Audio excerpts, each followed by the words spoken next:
할렐루야. 느헤미야 1장 말씀 함께 나누겠습니다. 느헤미야 말씀은 기원전 445년경에 기록되어진 말씀입니다. 이 느헤미야는 3차 기환으로 볼 수 있죠. 첫 번째 기환이 에스라가 기환하고 스룹바벨이 기환하고 그 다음에 에스라가 기환하고 이제 느헤미야가 이제 기환하는 돌아오는 그런 모습으로 기록되고 있습니다. 느헤미야가 어디로 돌아옵니까? 예루살렘으로, 예루살렘 성으로 돌아오게 됩니다. 근데 느헤미야는 여호와의 위로다. 느헤미야의 이름의 뜻이 여호와의 위로다. 이스라엘 백성이 포로되었던 그 백성들을 위로하고 하나님께서 그들을 다시 회복해 하시는 그런 모습을 기록하고 있습니다. 에스라나 스룹바벨은 돌아와서 성전 재건을 힘쓰고 그 틀을 닦고 그 터가 놓일 때에 백성들이 울기도 하고 기뻐하기도 했던 것처럼 그 성전의 틀을 닦고 성전을 세워가는 재건하는 모습으로 기록되어 있습니다. 느헤미야는 성전 재건보다는 성벽 재건이다. 그래서 예루살렘에 무너진 벽들을 다시 세우는 그런 모습들로 기록하고 있습니다. 느헤미야 1장 1절에 보시면 하갈의 아들 느헤미야의 말이라 아득사스다 왕 제20년 기술월에 내가 수상궁에 있더니 있습니다. 어디에 있었냐? 아닥사스다 왕 때 그의 궁에 있었다. 무슨 일을 했느냐? 마지막 절에 나와 있죠. 왕의 술관원이 되었다. 높은 관직에 있었다 이렇게 볼 수 있습니다. 높은 관직에서 왕의 옆에서 보필하던 자다 이렇게 볼 수 있습니다. 그래서 이 유다인들, 이스라엘 백성들이 끌려갔지만 하나님께서 그들도 또한 그 땅에서 존귀함을 잊게 하시는 모습을 보여주고 그들이 끌려간 것은 그들이 범죄함으로 끌려갔지만 그들이 끌려간 그 자리에서 또한 하나님 되심을 나타내는 그것으로 인해서 오히려 복음이 전해지고 하나님을 알게 되는 온 세계에 하나님을 알게 하게 하심을 전하는 그런 역할들을 감당했습니다. 우리가 어디에 있거나 우리가 범죄함이나 또한 잘못됨이나 또한 어려움이나 고난을 당한다 할지라도 그것 가운데서 항상 하나님의 이름을 드러내는 자들이 되기를 주 이름으로 축원합니다. 3절에 보시면 저희가 내게 이르되 사로잡힘을 면하고 남은 자가 그 도에서 고난을 만나고 능욕을 받으며 예루살렘 성은 해파되고 성문들은 소화되었다 하는지라 했습니다. 그가 성에 있으니까 이런저런 소식들을 듣죠. 예루살렘에서 끌려온 사람들이 와서 하는 얘기가 우리가 보니까 성전이 다 해파되고 예루살렘 성문까지 불타버리고 엉망진창이다. 우리 고향이 비참하기 그지없다 이런 얘기를 합니다. 느헤미야가 이 말을 듣고 4절에 내가 이 말을 듣고 앉아서 울고 수일 동안 슬퍼하며 하늘의 하나님 앞에 금식하며 기도하여 했습니다. 여러분 하나님 앞에 느헤미야 같은 자세를 우리가 늘 가져야 합니다. 느헤미야는 왕의 관원으로서 그 자리에서 자기의 어떻게 보면 평생 먹고 사는데 아무 지장 없고 자기의 안락함을 누릴 수 있는 그런 입장 가운데 있었지만 자기의 안락함들을 보는 것이 아니고 이 성전의 해파됨과 그 고향이 무너졌다, 하나님 앞에 세워져 있는 그 전이 파괴되었다는 그 말이 너무 마음 아프고 그것을 위해서 눈물로 기도했다는 것을 우리가 봅니다. 우리는 교회를 사랑해야 하고 또한 우리 안에 믿음의 교회, 예수 그리스도를 바라보는 믿음에 세워놓은 교회를 바로 세워야 하고 우리 가정에 믿음의 터, 오늘 찬양한 것처럼 임마누엘 하나님께서 거하시는 우리 가정의 터에 믿음의 가정이 되어가는 것, 그것이 무너진다 하면 그것을 가장 슬퍼할 수 있는 그런 자들이 되어야 될 점이 있습니다. 근데 여러분 슬픔과 기쁨과 즐거움의 기준이 어디 있느냐? 우리가 어디 있는가? 우리 자신들을 돌아보아야 합니다. 슬픔과 기쁨과 즐거움의 기준이 잘 먹고 잘 살고 잘 되고 형통하면 슬프고 기쁘고 즐겁고 그런 기준을 가지고 있으니까 남들처럼 내가 열심히 하는데도 내게 부유함이 없다든지 성공이 없다든지 출세가 없다든지 이렇게 하면 그런데 안타까움이 있다. 안타까워할 수 있죠. 그런데 중심은 어디에 있어야 되냐? 하나님과의 관계가 얼마나 잘 되어 있는가? 우리가 얼마나 믿음 가운데 있는가, 얼마나 말씀을 바라보고 주님 앞에 서 있는가, 기도하는가, 그 자체를 가장 큰 기준, 믿음의 기준, 우리 삶의 가치의 기준으로 바라봐야 될 줄 믿습니다. 그러니까 세상 사람들이 바라보는 기준과 완전히 다른 거죠. 우리는 이 세상에 있지만 이 세상에 속한 것도 아니고, 이 세상에 있지만 세상 사람들과 같은 기준을 가져도 되지 않는다라는 겁니다. 5절에 이르되 하늘의 하나님 여호와여, 크고 두려우신 하나님이여, 주를 사랑하고 주의 계명을 지키는 자에게 언약을 지키시며 긍휼 베푸시는 주여 간구하나이다 했습니다. 이 느헤미야가 하나님 앞에 금식을 선포하고 하나님 앞에 울며 엎드려 기도합니다. 뭘 기도하느냐? 하나님 되심을 기도하는 거예요. 우리의 기도는요 반대가 되죠. 제가 전에도 몇 번 말씀드렸는데, 내가 좀 존귀해지기 원합니다. 내가 잘 되기 원합니다. 내가 좀 출세하기 원합니다. 내게 이런 것도 채워주시고 이런 것도 주시고 저런 것도 주시고, 그런 기도를 합니다. 근데 우리가 좀 생각해 보면요, 내 삶에 필요한 것이 있으면 오히려 하나님 되심을 구하라. 하나님께서 내 삶에 하나님으로 나타나기 위하여, 하나님의 영광이 드러나기 위하여, 하나님의 이름이 높아지기 위하여, 하나님 내게 이 필요한 것들을 채워주십시오, 이런 자세로 바뀌어야 되는 거죠. 삶의 기준이 바뀌면 기도의 기준도 바뀌는 거예요.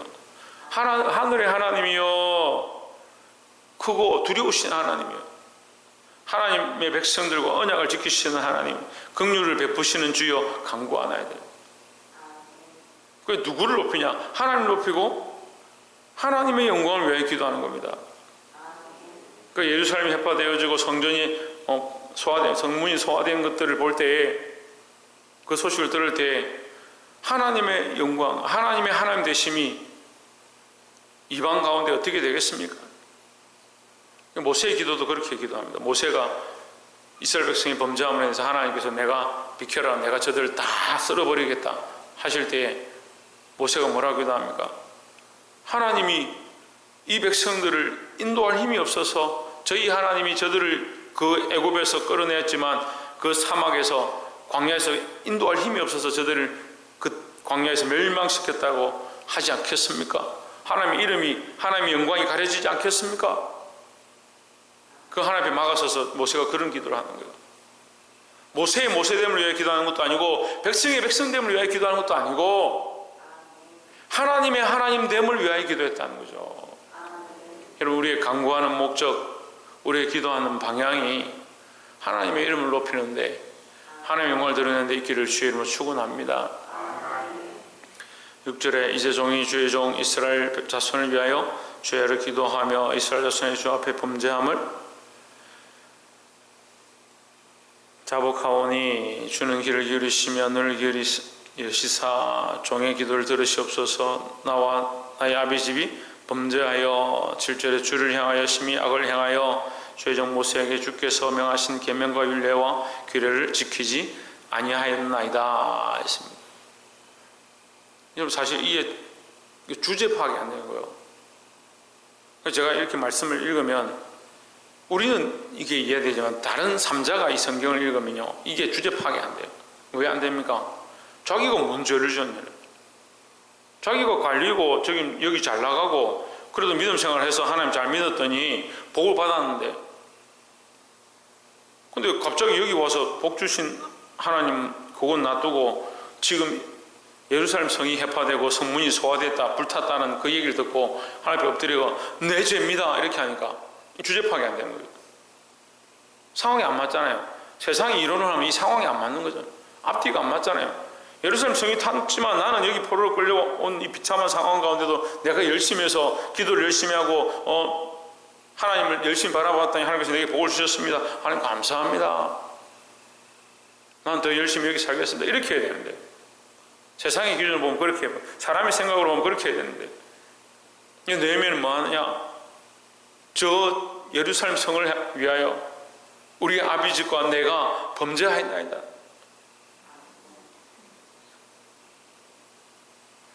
자기 죄처럼 기도하는 거예요.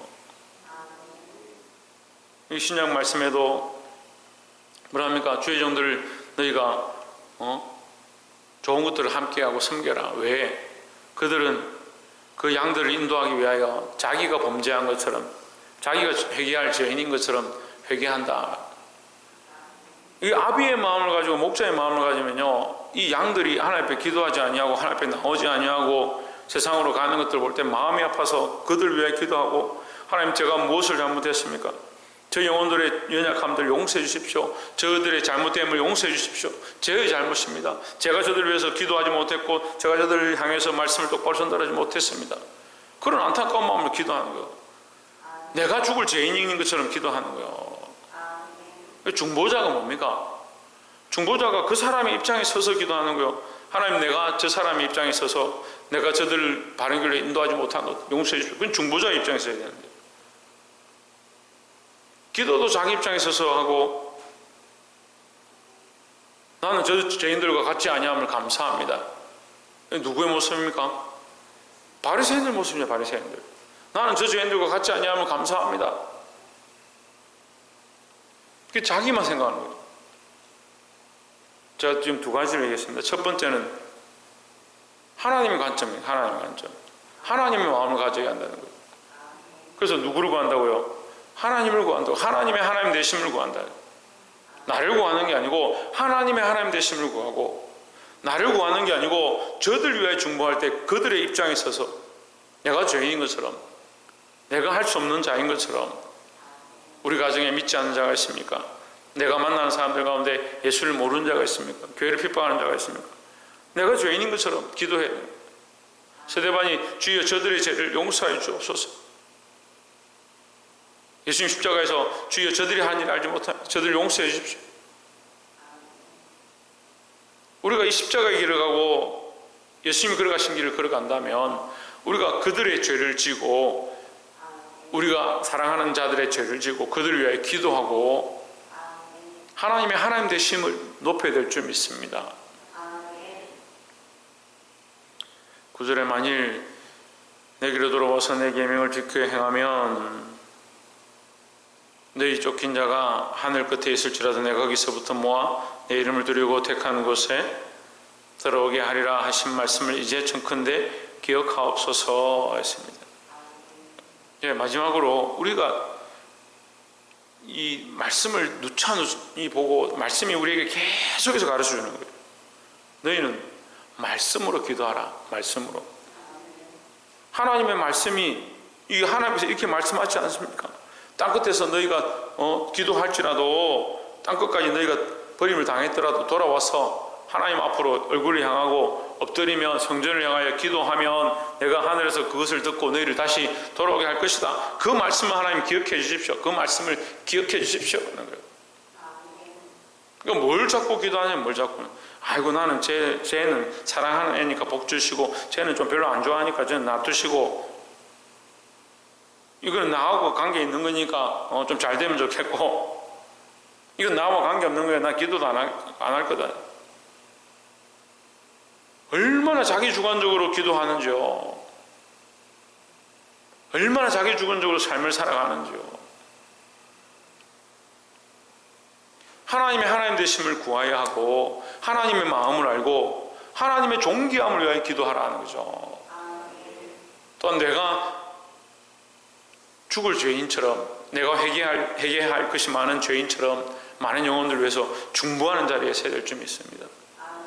사실 우리는 이건 잘 안 되죠. 비판하고 판단하는 건 잘하는데, 저 사람 왜 저렇게 하나? 저 집 사람은 왜 저렇게 하나? 그 판단은 잘하지만 그 사람을 위하여 눈물로 기도하고, 하나님 저렇게 된 것이 내가 하나님 앞에 엎드리지 못한 연고입니다. 뭐 그런 자세가 잘 안 되는 거예요. 또한 특별히 어떻게 하라고요? 말씀을 따라 기도해요. 말씀을 따라. 하나님의 언약을 붙잡고, 하나님의 말씀을 붙잡고, 하나님의 약속을 붙잡고, 하나님 그 말씀이 우리 삶에 이루어지기 원합니다. 10절에 이들은 주께서 일찍 큰 권능과 강한 손으로 구속하신 주의 종이요 주의 백성이니이다 했습니다. 주의 백성이에요. 주의 백성. 하나님의 백성이지 않습니까? 하나님 말씀하시지 않았습니까? 하나님께서 들어주실 수밖에 없는 거예요. 하나님께서 그 기도에 응답하실 수밖에 없는 거예요. 왜? 느헤미야가 자기 영광을 구하는 게 하나도 없는 거예요. 자기 유익을 구하는 게 하나도 없는 거예요. 하나님의 하나님 되심을 구하죠. 저들의 영혼을 위해 중보하며 자기가 대신 죄인인 것처럼 기도하죠. 하나님의 말씀과 언약을 다시 돌이켜보고 하나님 저 백성을 불쌍히 여기주십시오. 저 백성들을 위해서 기도하죠. 자기를 위한 기도가 없어요.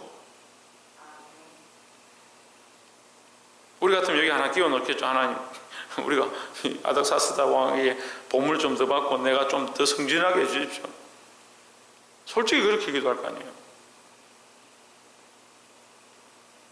11절에 주여 구하오니 귀를 기울이사 종의 기도와 주의 이름을 경외하기를 기뻐하는 종들의 기도를 들으시고 오늘날 종으로 형통하여 이 사람 앞에서 은혜를 잊게 하옵소서 했습니다. 이 은혜는 뭐냐? 방금 말한 성진하고 잘되고 잘 먹고 재물을 더 받고 그 얘기를 하는 게 아니라 하나님 이 예루살렘 성을 다시 회복할 수 있도록 종에게 은혜를 베풀어 주십시오. 그런 길들을 허락해 주십시오. 기도하는 거예요. 할렐루야. 이 기도가 응답이 되었을까 안 됐을까요? 되었죠. 그 응답이 되어지니까 느헤미야가 3차로 백성들을 이끌고 성전을 다시 회복하고자 돌아옵니다.